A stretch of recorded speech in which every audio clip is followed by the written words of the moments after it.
Republican Senator John Kennedy of Louisiana, who serves on the banking committee, and told big bank CEOs they will never win the, quote, uber woke sweepstakes. Senator, it's always great to have you on. A couple of gentle reminders we have, Senator, on this. One is Jamie Dimon reminding Rashida Tlaib that right now America desperately needs fossil fuels to keep this country going. And you reminding corporations that the woke have a tendency to devour their own. Your thoughts on that, sir?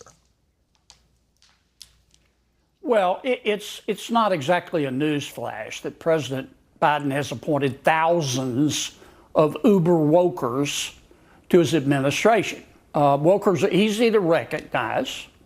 They hate George Washington, Thomas Jefferson, Abraham Lincoln, Dr. Seuss, and Mr. Potato Head.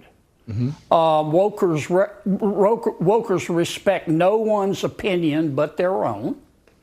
Wokers think that America was wicked when it was founded, and it's more wicked today. They think that most Americans, ordinary Americans, are ignorant or racist or misogynistic, and wokers think that they're the only smart and virtuous people in our country. Now, this has all been encouraged by President Biden. President Biden is the woker in chief. The people of Georgia, for example, decided that they don't want to have an election month anymore. They want to have an election day. President Biden called them racists. The people of Florida decided they didn't want government officials talking to their 5-year-old children about their sexuality. President Biden said they're bigots. Now, wokers are entitled to their opinion, but they're not entitled to use their power of the federal government to force banks and businesses to agree with them. And they do that every day on issues like guns, like the Second Amendment, like racial quotas. And what I told the bankers, the CEOs, was they should, if they disagree with the wokers, they should go to Amazon, buy a spine online, and push back because they have the right to do that as Americans.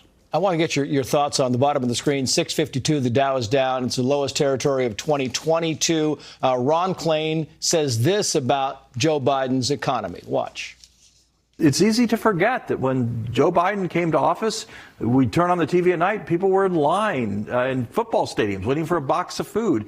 The unemployment rate was nearly 10%. We had 20 million people out of work, and businesses closed and schools closed. This economy is in bad shape. The Dow is way down. Inflation is way up. They want to talk about the economy they inherited. Your final thoughts, sir? I think President Biden is trying to convince the American people that inflation, given how high it is, given the fact that people's 401ks are crashing, that somehow means that the economy is just fine, and the White House needs to put down the bong. The American people don't believe that. Senator, always great to have you on, sir. Thank you. Thank you.